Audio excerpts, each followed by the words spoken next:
everybody, this is Stephanie Krupsak with the Purevant Living Podcast, Things You Should Know. With me today, I have Matthias Heilig. He has studied physics in Mainz, Germany in the field of particle and nuclear physics. He then decided to contribute to the development of renewable energy and change his field of research to solar cell research. He's currently working on his PhD thesis about new laser technologies for cost-efficient solar cell manufacturing at the University of Konstanz in Germany. He initiated the local Cradle Community in Mainz and is the co-founder of the Cradle group in Constanze, where he influences local politicians to take action for a more sustainable and eco-beneficial way of living, especially in urban planning and architecture. So thank you so much for being here today. Yeah, thank you, Stephanie, for introducing me so nicely. And thanks for welcoming me in your amazing podcast. Yeah, so we're so excited to learn more about solar energy. Let's first get started with how we met. We met here in Playa del Carmen in Mexico on the beach, and kind of naturally started to talk and discovered that we have many things in common and interests, like environmentalism and spirituality. So then we did some nice exciting journeys together with other friends. We did. We saw a few pyramids, some cenotes. So really beautiful here, a lot of travels. And we have more travels tomorrow with friends, so. So tell us a little bit more about your background in physics and renewable energy. Yeah, so as you have said, I have studied physics in Mainz. And that all started because I thought when I was in high school, I thought, okay, what are my abilities? What can I do well? And how can I contribute to something useful in this world?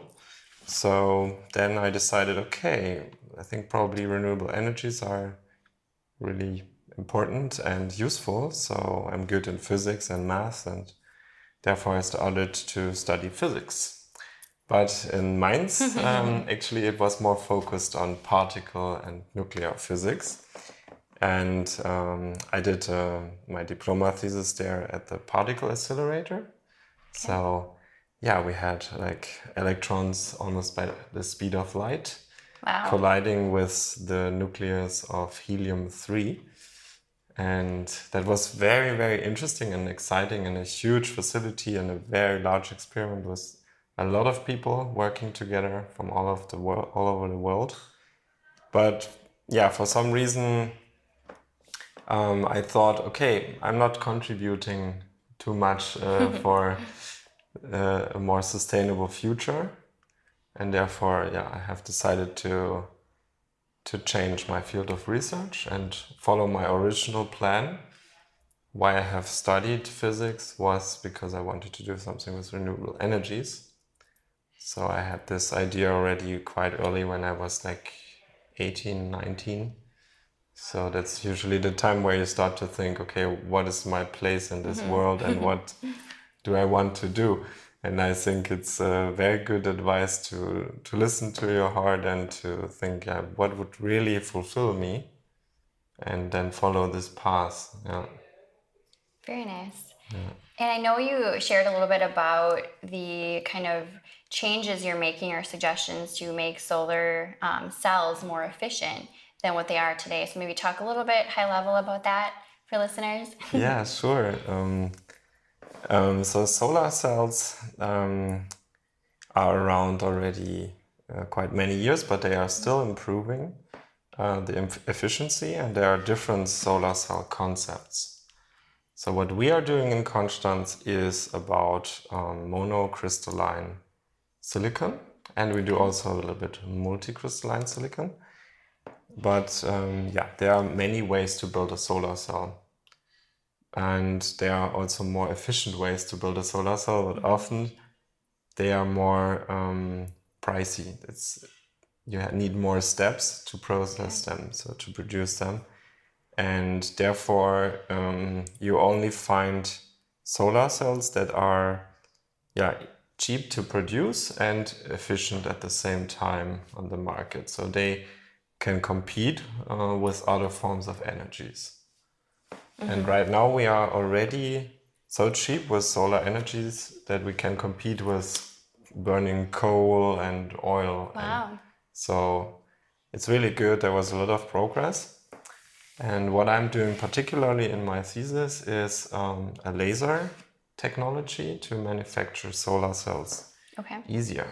Yeah, Very nice. it's called laser doping. So, Laser doping. Okay. yeah, so you basically use a laser, a pulsed laser, to locally melt the silicon crystal. And above the crystal, there is a layer, a very thin layer of glass that contains dopants like boron and phosphorus. And when you melt the silicon crystal, then these atoms diffuse in the liquid phase very rapidly. And then the crystal or the liquid silicon recrystallizes. And then you have, like, within 1 or 2 microseconds, you have a doped crystal. Okay. And this process would take like 1 hour in the diffusion furnace at the solid state. So that's another regime of time we are talking about, and you can control it locally. So that's the advantage. And with this technology, you can, create advanced solar cell concepts with locally doped areas. Okay. And that's what I'm doing. Yeah. And I know I asked, like for our listeners, like many of us have seen solar panels outside in different areas where it's collecting the energy, but a solar cell, you said, is a quite smaller size. Yeah. And it's many of those that makes up the panel. Exactly. Yeah. So what you see on the rooftop is a solar panel, and that contains many individual solar cells, and they are all connected. And we are working on the level of improving a single solar cell. Okay. So we are not doing modules or panels. So we just improve the manufacturing of one solar cell. Okay, and then it's Yeah. just, And amplified and okay.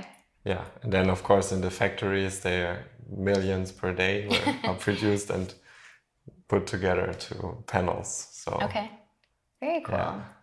So I know that you talked about another part that you're involved in, or company, it's Cradle to Cradle. Do you want to talk about that for listeners that might not be aware? Sure. That's what I'm doing in my free time. So that's my voluntary work. So as you have also said, I started to make a Cradle to Cradle community in Mainz.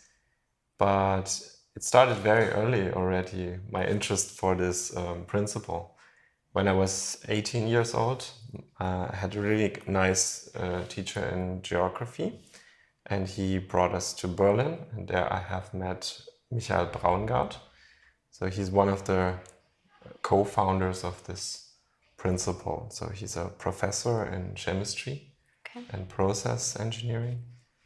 And he, together with William McDonough, that's an American architect, they developed this principle.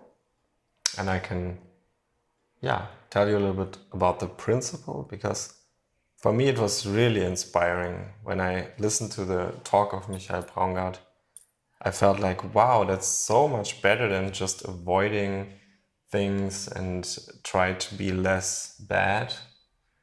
Yeah, so Cradle to Cradle is really about being beneficial to the environment instead of just reducing the harmful effects. And it's also a design principle where you have no waste anymore. So all the materials are floating in endless circles, and you really recycle everything properly and not in such a way that it will lose its quality over time.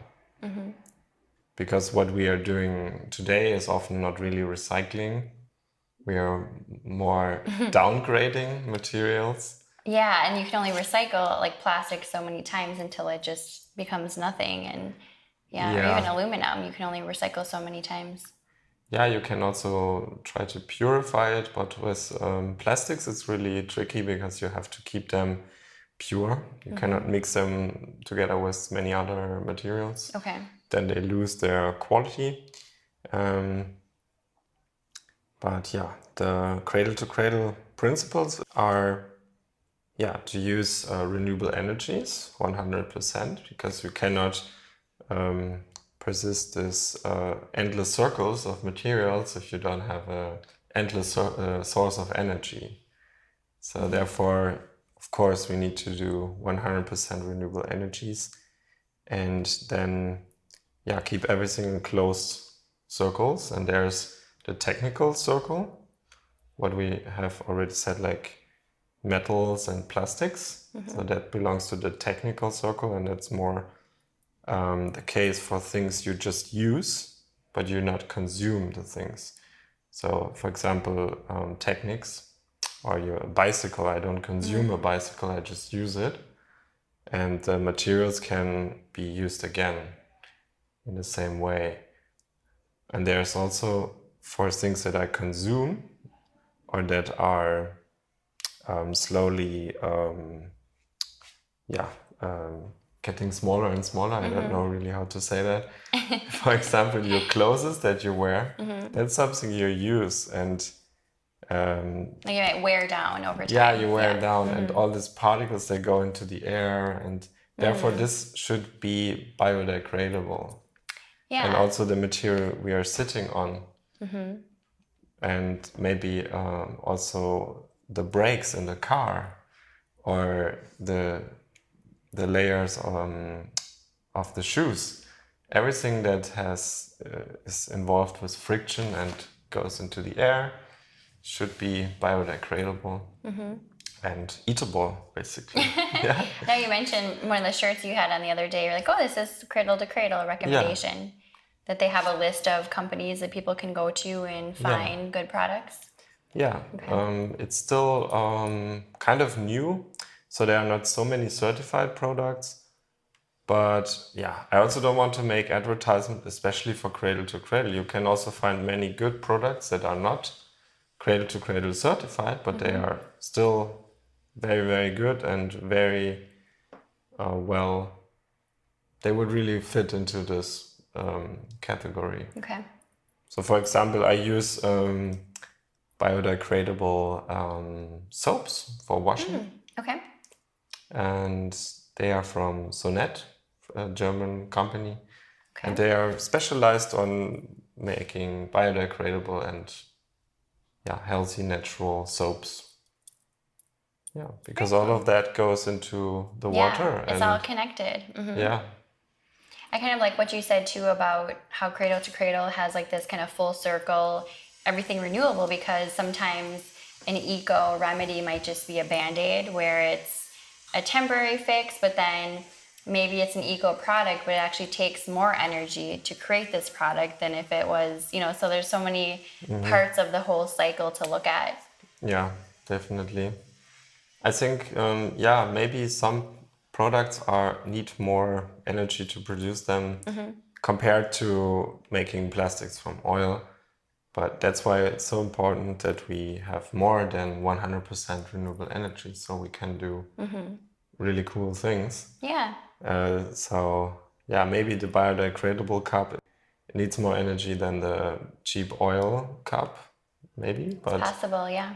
The oil, the plastic, it pollutes the oceans so badly. So there are more than, I think, 10 million tons really in the ocean of plastic in just one area in the Pacific. Yeah, isn't it the size of Texas or something? Yeah, like it's quite large. Great Pacific garbage patch. Wow. So, and it's endless. It's like every second a new van of trash rolls into the ocean.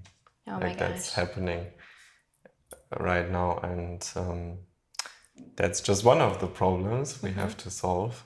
And even here at the beach in Playa, you see plastic pieces over the entire beach. So it's a little bit scary when you start seeing that everywhere. So. I would like to talk also a little bit about how we could be beneficial in the way we live.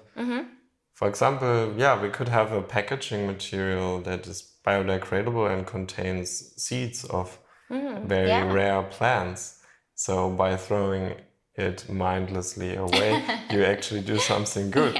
And Good point. yeah, or you can have a house built out of massive wood, of real wood. Yeah. And wood is a carbon storage, so you capture carbon from the first day, actually. And therefore, if you build a house entirely from wood, it's actually carbon negative from the first day. Interesting. And Okay. in comparison to that, concrete is one of the top causes for carbon emissions in the Really? world. Concrete. Okay. Yeah, I think it's Interesting. about, if I'm not wrong, about 5% of everything is Wow. concrete Okay. production. Interesting. So, I know there's a book Drawdown where they kind of look at yeah, the type of, or maybe you what's the biggest cause of pollution or pollutants. Very yeah, interesting. for global warming. Yeah. Yeah. And so, yeah, for example, using wood is a good form to build buildings, and then you can have plants on the rooftop, on the walls. They also capture fine dust and they bind carbon dioxide. Okay. So they improve actually the air quality in the area. Interesting. So that's a beneficial building. You can also maybe have produce more energy than you actually need, more renewable energy. So in the cradle to cradle philosophy, we say like, yeah, let's build buildings like trees, so that it's increasing also the biodiversity to have homes for insects and birds. And if you use the 3 dimensions, you can actually really increase the biodiversity with building a building on a flat area. Because if there's just a grass, and you build a building, a high building, then you can have several levels of trees. And there's a very nice example, the Bosco Verticale in Mailand. Okay. So it's a skyscraper with many trees Oh, interesting. on the skyscraper. Okay. So it's actually more trees than in a forest. Oh, wow. So, on a skyscraper. Okay. yeah. Very interesting. So we can do so much more. That's the message of Cradle to Cradle, that we can be beneficial to the environment, and we should think again and design everything again. Yeah, like creative ways to help the issue instead of just like traditional methods. Yeah. And it's I like also a transition of the understanding of who we are, yeah? Because often we think, we humans are just like parasites on this planet and we just do everything wrong. But we could actually improve, and we could transform the deserts into gardens if we would like to. with irrigation, like they did thousands of years ago, right? I mean, it's Exactly. possible. Yeah. So, Anything's possible. yeah, that's why we have to rethink for this positive footprint that we can. Yeah, the carbon footprint. Not only the carbon footprint, just leave a positive footprint instead of something bad. Yeah, That's try true. to improve the place where you walk. Yeah, which he does regularly at the beach. You picked up trash yesterday and tossed it to the right area. So yeah, you can leave a place better after you left than when you got there. So that's the idea. That's a yeah. great kind of rule of thumb. So is there a specific experience that kind of led you onto this path of really caring about the environment and kind of dedicating your career to it? Yeah, as I said, I have met Michael Braungaut in Berlin when I was around 18. So that was very inspiring, because I was kind of a bit depressed with the world and me in this world. I thought, okay, it's really not looking so great what we are doing here. And then I found finally somebody who is offering solutions and not just complaining that everything is so bad. So I really like this fresh way of solutions. And I was kind of naturally always interested in saving the planet. I think many kids are. If you just talk to kids, to young people, they naturally are interested in environmentalism and to save the planet, because it's our future. Yeah. So yeah. I think so too. So what is the main takeaway that you want people to learn from your efforts? I would like to encourage everybody to rethink the role that we have in this world and the abilities everybody has to contribute to a better future and use your individual abilities, whatever that is. Doesn't have to be physics, yeah. It can be also a networker like you, or connect people Connector, or cook healthy food for children in a sustainable way, or wherever you are. I think everybody can contribute, and also go to the streets and show the politicians that you want to change. Not just the consuming is also very important, what you consume, but I think you should also tell your opinion and talk to politicians, especially your local politicians. If you talk to your local representative, they, in their head, they think, okay, this is one person, so it represents probably 1,000 people. So that aren't speaking up, so there are not so many people who talk really to politicians, so would encourage. Like they're afraid to, maybe. Just tell your opinion in a polite way, a constructive way, and they might be really grateful. So that's what we experience in Konstanz. Okay, that's good. What are examples of some of the things you've changed in Konstanz or efforts? We have already inspired local politicians to consider cradle to cradle in new urban planning. Okay. So they have made a project called Zukunftsstadt, and that means like the city of the future. So they wanted to establish a very sustainable way to build buildings. And we have been included in this process, and they asked us for ideas and advices, and then we organized a big symposium, an event with 4 speakers, like one cradle to cradle architect. Oh, good. His name is Finkbeiner, it's from Berlin, and also somebody from the city and somebody from Deutsche Gesellschaft für nachhaltiges Bauen. That's a society for sustainable building in Germany. And then we have met with many active people from our Cradle to Cradle NGO in Germany, and we created criteria for sustainable building. And we handed this to our major, to our local politicians, and they were really amazed about this, and they keep asking us for advices, and that's good. So they're really interested.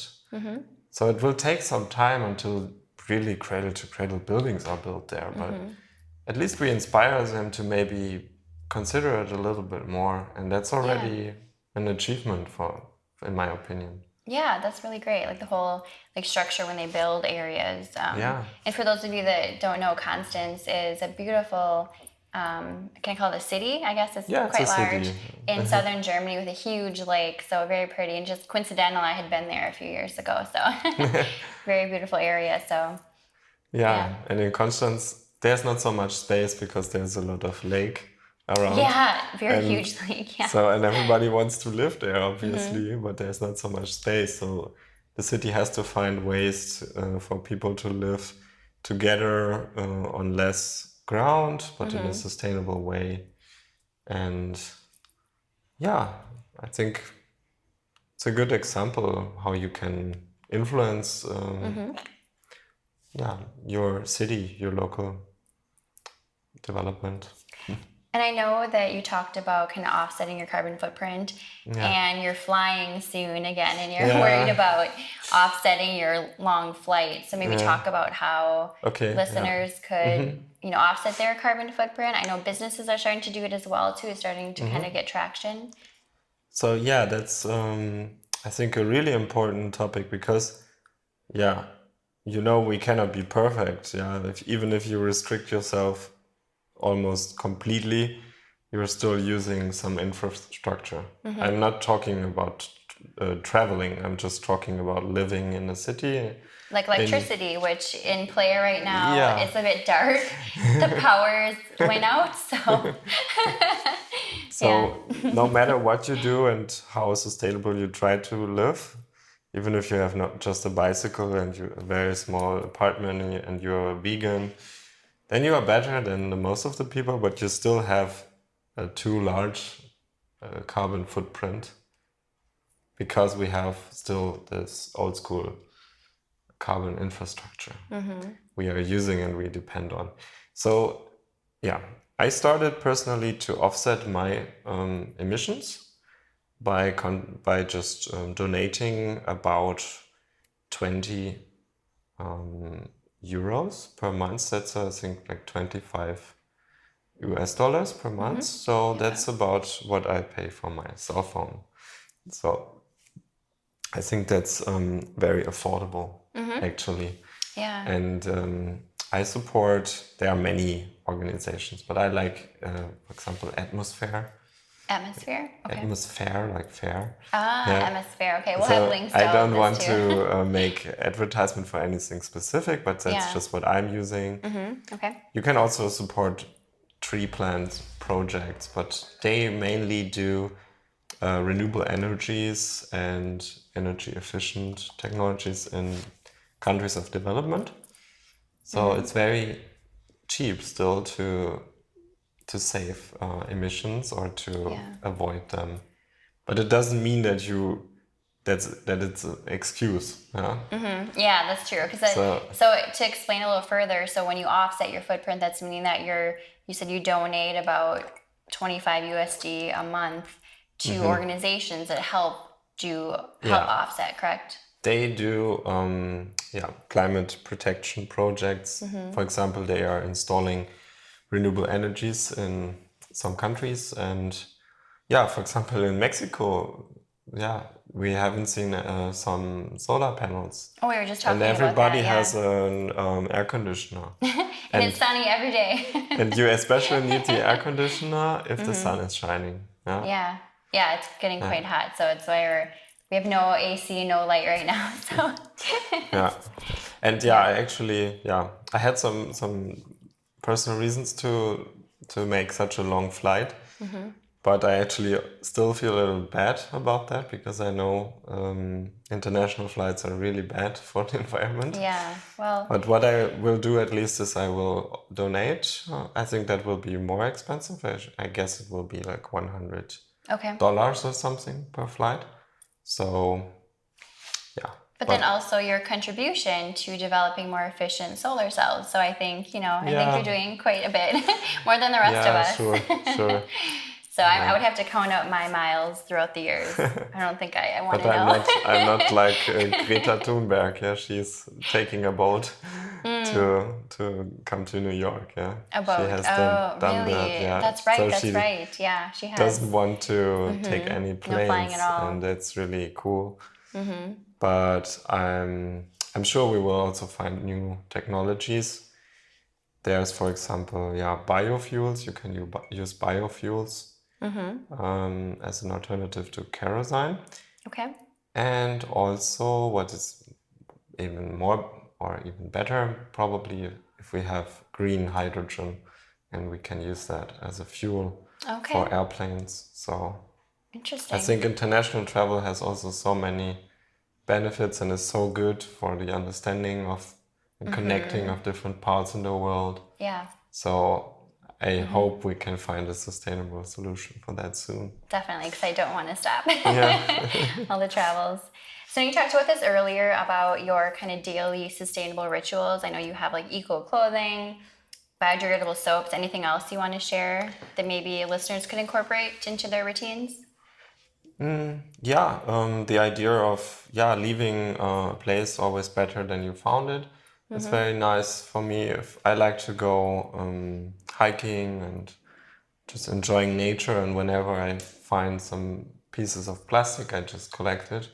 I mean, I don't carry bags of trash with me, but just something that fits in my pockets. That's a good habit.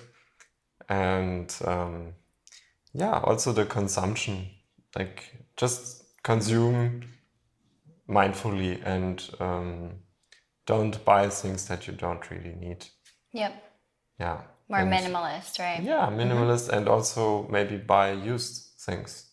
I bought my laptop used, I bought my phone used, so therefore I'm giving these devices at least a second lifetime Yeah, you are. before they turn into trash. Definitely. Yeah. That's good. Good suggestions. So what is your personal mantra or theme song that kind of gets you into a good state of mind? So I'm also a musician, and I like to play guitar and other instruments like hang, drum. So it's very helpful to grab an instrument and just play for yourself. It doesn't have to be very advanced. It's just nice to feel the vibrations and to make music for yourself and also with others together, of course. And if I work and I study or read, then I like, for example, one track especially, it's from Solar Fields. It's called Random Friday. And it's Friday, It's and you're Saturday, talking about Friday. solar energy. Very fitting. So that's a little bit electronic and motivating. So Perfect. Your Yeah. go-to. Yeah. So are there any books or podcasts you recommend about energy efficiency, or if anyone's interested in learning more? I would definitely recommend the books of Michael Braungart and William McDonough about Okay. Cradle to Cradle. So they have 2 books. So Okay. the first one is called, if I'm correct, Rethinking the Way we Build Things. So, Heard of that one. Okay. So you can link the books.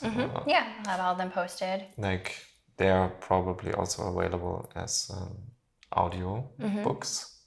So I can really recommend this. And yeah, Okay. that's it. And how can listeners reach you if they want to contact you about your work? With my email, I would Okay. say. And also we have the Cradle to Cradle NGO, where I'm part of. So you can also, if you're interested and you are in Europe or Germany and you want to contribute, you can always contact the organization. Okay. Perfect. I think that's the biggest voluntary organization of Cradle to Cradle. Yeah. Perfect. But, Yeah, I'll have links to everything. And then I'll have your Instagram tagged as well in the comments for this video. And thanks everybody so much for listening. And thanks for being a guest today. And everybody have a great day. Thank you.